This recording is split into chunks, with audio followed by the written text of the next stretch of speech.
Operative Techniques in Foot and Ankle Surgery provides full-color, step-by-step explanations of all operative procedures in podiatry.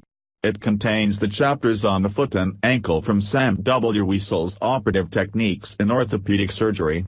Written by experts from leading institutions around the world, this superbly illustrated volume focuses on mastery of operative techniques and also provides a thorough understanding of how to select the best procedure, how to avoid complications, and what outcomes to expect.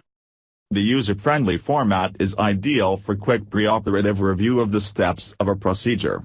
Each procedure is broken down step by step, with full-color intraoperative photographs and drawings that demonstrate how to perform each technique. Extensive use of bulleted points and tables allows quick and easy reference. Each clinical problem is discussed in the same format: definition, anatomy, physical exams, pathogenesis, natural history, physical findings, imaging and diagnostic studies, differential diagnosis, non-operative management, surgical management, pearls and pitfalls, postoperative care, outcomes, and complications. To ensure that the material fully meets residents' needs, the text was reviewed by a residency advisory board.